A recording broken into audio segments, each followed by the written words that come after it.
Good day students, मैं doctor Smita Sharma और मैं आपको बीएससी पार्ट सेकेंड का पेपर सेकेंड पढ़ा रही हूँ, जिसका हम चौथा चैप्टर कर रहे हैं। इस चैप्टर में हमने काफ़ी सारी, इस चैप्टर का नाम है लिक्विफिकेशन ऑफ गैसेस, गैसों का द्रवण। इसमें हमने कई सारे लेक्चर्स कर लिए हैं। आज हम इसका लास्ट टॉपिक करेंगे, वो है रेफ्रिजरेटर का सेकेंड पार्ट। हमने एक्चुअल में इससे पहले वाले लेक्चर में रेफ्रिजरेटर जो होता है वो क्या होता है उसके बारे में पढ़ लिया था। उसका मुख्य सिद्धांत क्या होता है और उसमें क्या विशेषताएं होनी चाहिए, मतलब उसमें जो द्रव काम में आते हैं उनमें क्या विशेषताएं होनी चाहिए, उनके बारे में हमने अध्ययन कर लिया था। और फिर उसके बाद हमने ये पढ़ा था कि दो प्रकार के रेफ्रिजरेटर होंगे। वो कौन से हैं? वो हमारे हैं, एक तो संपीड़क टाइप रेफ्रिजरेटर और दूसरा है शोषक टाइप रेफ्रिजरेटर। इसमें से भी हमने संपीड़क टाइप रेफ्रिजरेटर को तो पढ़ लिया था। आज हमारे को एब्जॉर्प्शन टाइप रेफ्रिजरेटर को पढ़ना है। तो हमें ये पता है रेफ्रिजरेटर जो है वो हमारा क्या करता है, वो बाह्य वातावरण के मुकाबले अंदर का जो तापमान है वो बाह्य वातावरण से और ज़्यादा कम कर देता है। और वो इस ऑटोमेटिकली नहीं करता, वो किसी कंप्रेसर या किसी बाह्य मशीन की सहायता से ही वो कर सकता है। तो हमने इसमें से जो संपीड़क टाइप है ये हमने पढ़ लिया था, और ये हमने देखा है ये ज़्यादातर हमारे घरों में जो होते हैं रेफ्रिजरेटर, वो इसी सिद्धांत पर आधारित होते हैं। ये हमने उसका जो संपीड़क टाइप रेफ्रिजरेटर है उसका सिद्धांत है और डायग्राम है वो हमने विस्तार पूर्वक पढ़ लिया था। आज हम इसका सेकंड जो टाइप है उसको हम कहते हैं एब्जॉर्प्शन टाइप और इलेक्ट्रोलक्स रेफ्रिजरेटर। उसके बारे में हम अध्ययन करेंगे। तो उसका अध्ययन करने से पहले हम उसका डायग्राम देख लेते हैं, फिर हम उसको पढ़ेंगे। तो ये देखिए इसका डायग्राम। अब इस डायग्राम में आप देखेंगे कि इसमें सभी जगह अमोनिया गैस या अमोनिया लिक्विड ही लिया हुआ है। अगर आप इसमें इधर देखेंगे तो अमोनिया गैस का एरो बना हुआ है और यहाँ लिखा है कंसंट्रेटेड घोल और नीचे लिखा है हल्का घोल। इधर क्या लिखा है? Liquid ammonia.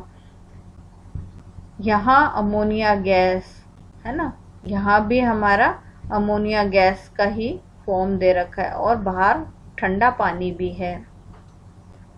तो ये सारी चीज मैं आपको डायग्राम में इसलिए दिखा रही हूँ क्योंकि ये जो संयंत्र है ये हमारा एब्जॉर्प्शन टाइप जो संयंत्र है, इसमें हम बेसिकली अमोनिया गैस को ही काम में लेंगे। तो अब इसका हम स्टेप बाय स्टेप कर लेते हैं। इस प्रकार के जो रेफ्रिजरेटर है उसमें द्रव अमोनिया को प्रशीतक और पानी को शोषक की तरीके से यूज में लिया जाता है। यानी लिक्विड अमोनिया जो होती है वो कूलेंट होती है हमारी, और जो पानी है वो हमारा एब्जॉर्बर की तरीके से यूज में लिया जाता है।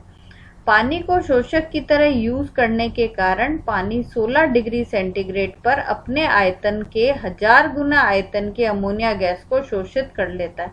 अब ये चीज हम क्यों लेते हैं? क्योंकि जो पानी है उसमें एक खास प्रॉपर्टी है। वो क्या खास प्रॉपर्टी है कि 16 डिग्री सेंटीग्रेड पर वो जो उसका वॉल्यूम होता है, आयतन होता है, उसकी तुलना में वो अपने आयतन से 1000 गुना आयतन वाली अमोनिया गैस को शोषित कर लेता है। ये उसकी बहुत अच्छी प्रॉपर्टी है। तो इतनी सारी अमोनिया गैस को वो एब्जॉर्ब कर सकता है और 27 डिग्री तक गर्म करने पर बड़ी सरलता से अमोनिया गैस अलग हो जाती है, और उसको जैसे ही हाई टेम्परेचर पे ले जाएंगे अमोनिया गैस सारी की सारी पानी में से रिलीज हो जाती है। तो ये जो इसकी पानी की प्रॉपर्टी है, इस कारण से हम अमोनिया और पानी को काम में लेते हैं। अब इसमें डायग्राम के साथ साथ ही हम देखते हैं, एक पात्र ए लेते हैं। तो सबसे पहले ये ए पात्र है जिसमें अमोनिया गैस और पानी का एक कंसंट्रेटेड घोल हम बना लेते हैं, और कंसंट्रेटेड घोल को हम नीचे से गर्म करने लगते हैं। तो गर्म करेंगे तो क्या होगा, अमोनिया गैस रिलीज होना शुरू हो जाएगी। अब गैस को संघनित्र में डालते हैं और संघनित्र में यानी कंडेंसर के अंदर डालते हैं, जहां पर एक सर्पिलाकार नली में से वो गुजरती है।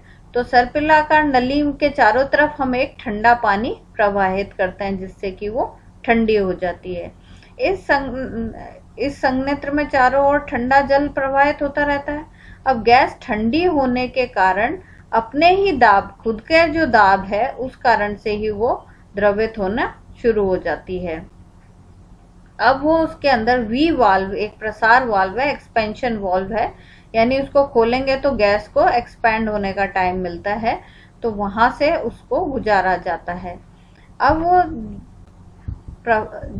द्रव अमोनिया प्रसार वाल्व वी से प्रवाहित होती है, जो द्रव प्रशीतक का दाब कम कर देती है। अब उसके कारण क्या होता है, यहाँ पे इसके अंदर जो प्रेशर है वो क्या करेगा, वो हमारा जो लिक्विड कूलेंट है उसका प्रेशर कम कर देता है। द्रव के वाष्पीकरण से वाष्पित्र के चारों ओर का स्थान ठंडा हो जाता है। अब क्योंकि वो एक्सपैंड होना शुरू होती है तो वाष्पित होगी, वाष्पित होती है तो वो कुछ ना कुछ हीट एब्जॉर्ब करेगी और उसके चारों तरफ जो भी उसके संपर्क में चीजें उनको वो ठंडा कर देती है और वो पूरी की पूरी गैसियस फॉर्म में आके यहाँ से होके यूं गुजरना शुरू हो जाती है।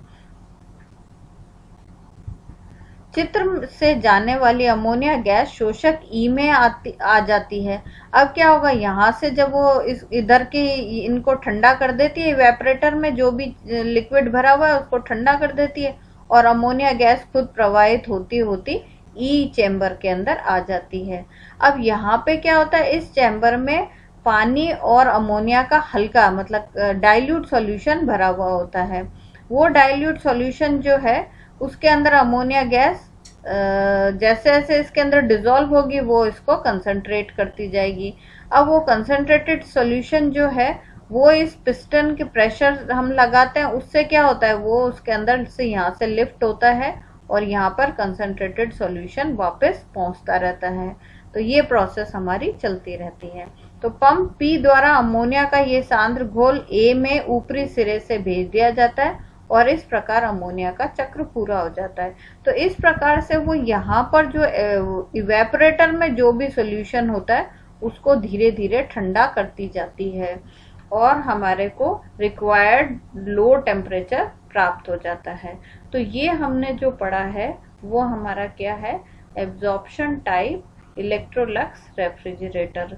तो ये हमारे मुख्य रूप से रेफ्रिजरेटर का सिद्धांत हो गया।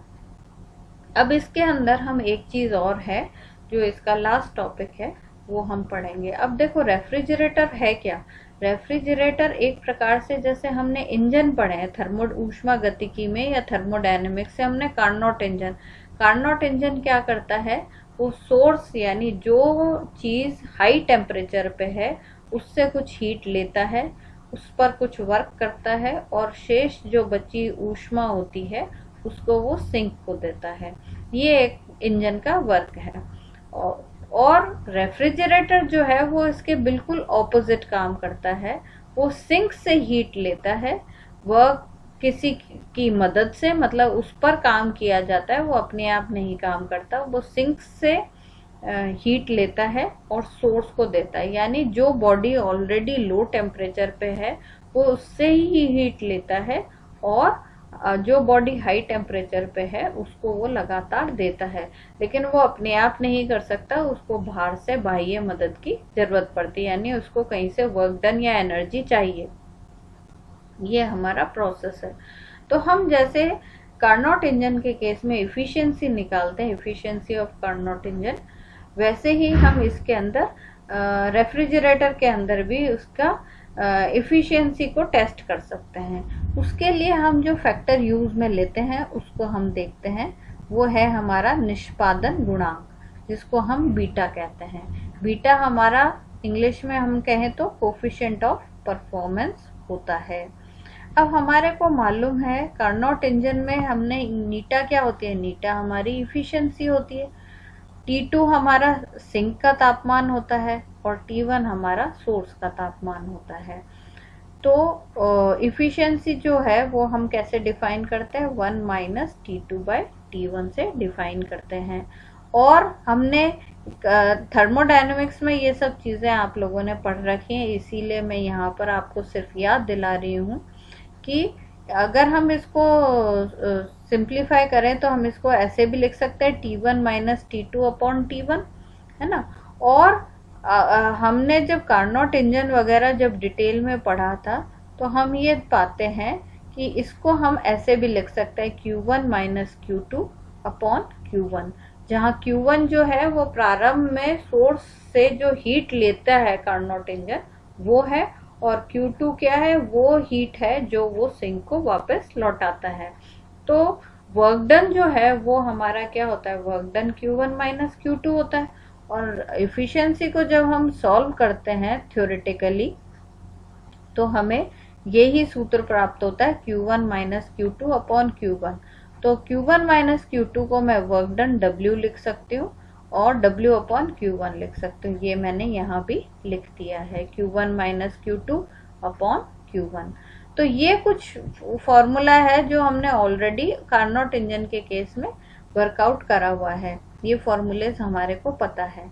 अब हम बीटा की बात करें तो बीटा क्या होता है, amount of heat absorbed upon work done by the machine, यानी कुल अवशोषित ऊष्मा की मात्रा बटे मशीन द्वारा किया गया कार्य, यानी Q2/W।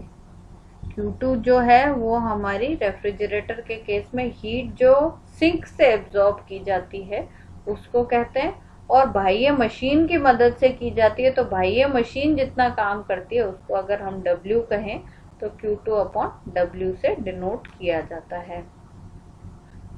अब W वापस वही Q1 माइनस Q2 होता है, तो मैंने इसको Q1 माइनस Q2 लिख दिया।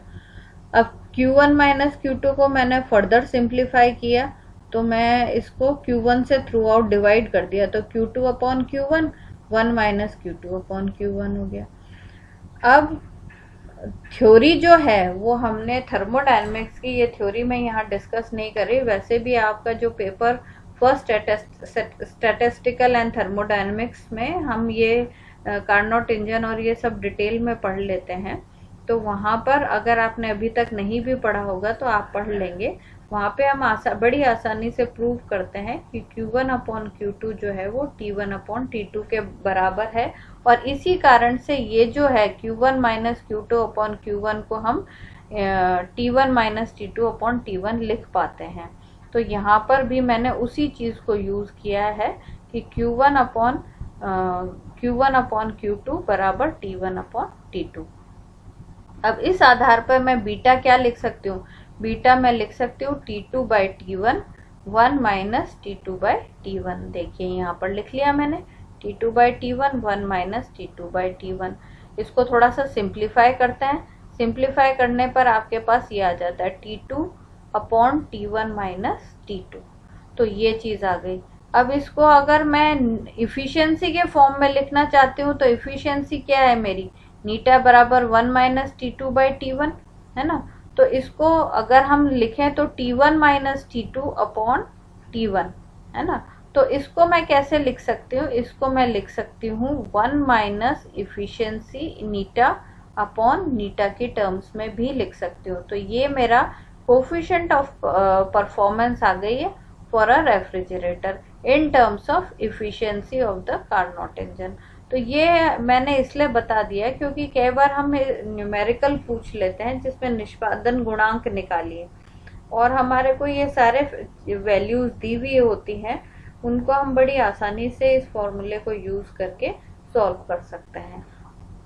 और इसमें एक चीज और ध्यान रखना है, अगर आपको टेम्परेचर दिया हुआ है तो टेम्परेचर जनरली जो न्यूमेरिकल्स में जो टेम्परेचर दिया हुआ होता है वो हमारा डिग्री सेंटीग्रेड में मेंशन्ड होता है, लेकिन आप जब यहाँ पर अप्लाई करेंगे फॉर्मूले में तो आप ये मत भूलिएगा कि उसको अगर हम सेंटीग्रेड में ही अगर आंसर निकालेंगे तो गलत निकलेगा, आपको हमेशा उसको केल्विन में चेंज करना है। तो यानी यहाँ पे अगर इफिशियंसी है और टेम्परेचर आपको गिवन है तो पहले केल्विन में बदलिए, और फिर उसके बाद इफ़िशियंसी निकालिए, तब इफ़िशियंसी सही निकलेगी। ये मत सोचना कि यहाँ पे रेशो है तो डिग्री सेंटीग्रेड और केल्विन सेम रहेगा, नहीं, उसका आंसर गलत आएगा आपका।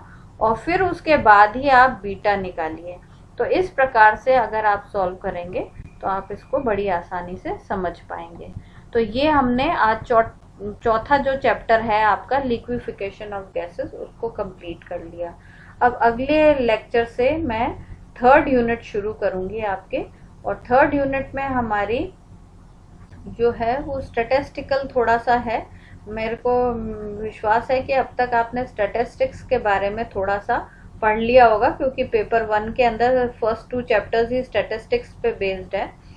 तो उसी के आधार पर हम उस चैप्टर को पढ़ेंगे जिसमें हम मैक्सवेल का जो सिद्धांत है स्टैटिस्टिकल जो गैसेस से रिलेटेड है वो पढ़ेंगे, और साथ ही एक बड़ा इंटरेस्टिंग टॉपिक है अकॉस्टिक्स, वो हम इसके अंदर पढ़ेंगे। तो इसी के साथ आज ये हमारा लेक्चर इतना ही रहेगा। धन्यवाद।